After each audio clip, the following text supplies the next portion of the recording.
Baik, saya mulai. Bismillahirrahmanirrahim. Assalamualaikum warahmatullahi wabarakatuh. Waalaikumsalam. Perkenalkan, nama saya Imam Arif, NIM I 0718016. Insya Allah pada kesempatan pagi hari ini saya akan mempresentasikan mengenai seminar mengenai proposal saya, yaitu yang berjudul Desain dan Perancangan Sistem Tracking Panel Surya Dual Axis menggunakan MPPT.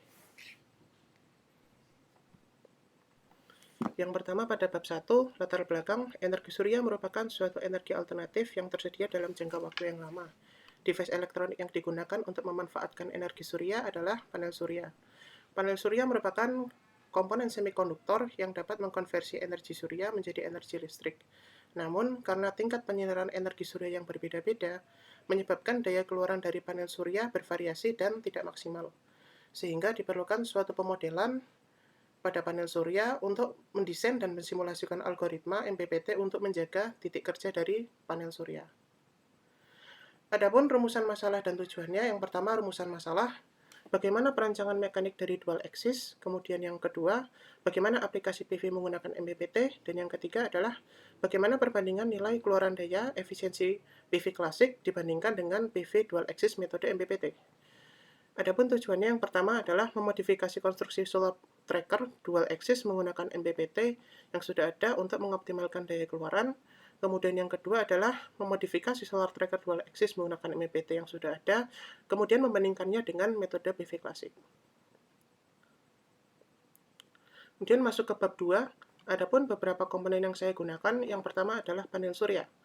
Panel surya merupakan kumpulan sel surya yang ditata sedemikian rupa agar efektif dalam menyerap sinar matahari. Sel surya terdiri dari beberapa komponen fotovoltaik dan biasanya memiliki lapisan silikon yang bersifat semikonduktor, metal, lapisan antireflektif, dan strip konduktor metal.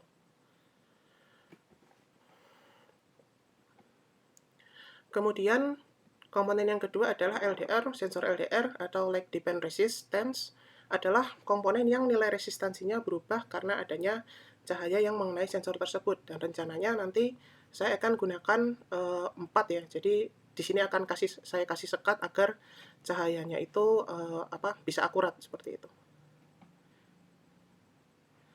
Kemudian yang ketiga adalah Arduino Nano Atmega 328. Arduino Nano Atmega 328 merupakan mikrokontroler dari rancangan ini. Arduino adalah sebuah pengendali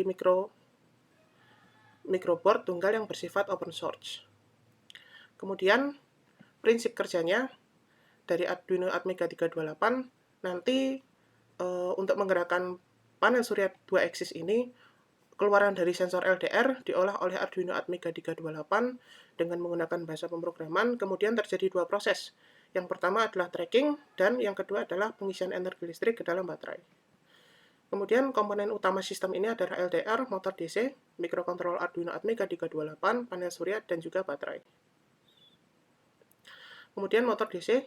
Motor DC merupakan aktuator dari sistem pengendalian solar tracker yang menggerakkan fotovoltaik sesuai dengan arah matahari.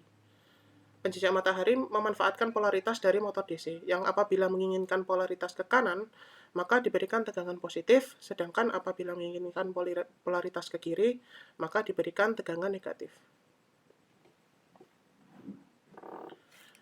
Kemudian yang kelima adalah Maximum Power Point Tracking atau MPPT. Sistem MPPT merupakan suatu rangkaian device elektronik yang dapat mengubah titik operasi dari suatu panel surya. Metode yang diterapkan adalah menaik turunkan tegangan sampai titik daya maksimal pada panel. Nah, berikut adalah gambar diagram blok solar tracker dual axis menggunakan MPPT. Yang di sini ada power supply, di sini ada sensor LDR, kemudian output dari sensor LDR diolah oleh Atmega 328, kemudian Atmega 328 memberikan instruksi pada servo motor axis yang sumbu X, kemudian yang maksud saya yang axis horizontal, sumbu X, kemudian axis vertikal yang sumbu Y. Kemudian menggunakan solar panel. Dan proses ini akan terjadi berulang sampai ditemukan titik daya maksimumnya. Kemudian bab ketiga, waktu dan tempat. Rencana pelaksanaan penelitian ini akan dilaksanakan di tempat tinggal penulis, yaitu di kota Yogyakarta.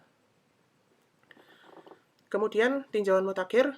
Di sini ada dari Ahmad Faizal dan kawan-kawan menggunakan judul Desain Maksimum PowerPoint Tracking pada panel surya menggunakan metode Sliding Mode Control. Kemudian metodenya adalah metode sliding mode control. Hasilnya terjadi kenaikan rata-rata nilai tegangan keluaran sebesar 51,22% dari rata-rata sebesar 19,84 volt sebelum pemasangan sistem MPPT menjadi 40,67 volt. Kemudian dari Ali Basroh Pulungan dan kawan-kawan dengan judul peningkatan daya keluaran panel surya menggunakan single axis tracker pada daerah Katulistiwa. Metodenya adalah metode single axis. Kemudian hasil yang didapatkan adalah total daya listrik yang dihasilkan sistem panel surya axis tracker sebesar 244,97 watt dan 181,63 watt. Kemudian diperoleh selisih daya listrik dari single axis dan yang klasik adalah 63,34 watt. Dan yang terakhir adalah Mariani Saputria dan kawan-kawan mengusung judul modifikasi solar tracker dual axis menggunakan pemberat air dengan MPPT. Adapun di sini kontrolnya menggunakan pemberat air. Jadi ketika sinar matahari bergerak, maka airnya akan ikut bergerak juga sehingga menggerakkan panel suryanya. Adapun hasilnya, daya serap yang diserap saat kondisi tracking axis lebih optimal sebesar 1,08% dibandingkan dengan daya serap sebelumnya saat kondisi tracking sebesar 2,51%. Nah, di sini ada kisaran gambaran kasarnya dari desain penggerak panel surya yang saya gunakan. Kemudian pada tahap penelitian, tahap yang dilakukan dalam pengujian adalah sebagai berikut. Yang pertama adalah meletakkan solar panel menghadap ke arah langit. Kemudian yang kedua memasang multimeter ke baterai dan ke panel surya yang akan diukur. Kemudian pengukuran dilakukan setiap 1 jam. Yang keempat mencatat hasil pengukuran tersebut sesuai hasil yang diinginkan. Kemudian yang kelima, mengulang langkah 1-4 untuk hari berikutnya selama 3 hari biar didapatkan data yang valid. Kemudian yang keenam, membuat tabel variasi tegangan baterai terhadap waktu. Nah, berikut adalah flowchart penelitiannya. Panel menghadap matahari, memposisikan pada sudut intensitas maksimum, kemudian memasang alat ukur ke panel surya, mengukur tegangannya, dan hal ini dilakukan setiap 1 jam. Kemudian membuat tabel datanya. Nah, berikut adalah pengujian dan pengambilan datanya. Di sini saya melakukan pengujian dari jam 8 sampai jam 16.00 WIB, dilakukan nanti 3 hari. Kemudian akan diukur tegangan baterai, kemudian tegangan panelnya. Sekian presentasi dari saya. Bila ada salahnya saya mohon maaf. Assalamualaikum warahmatullahi wabarakatuh. Waalaikumsalam warahmatullahi wabarakatuh. Oke, bagus Imam Arif.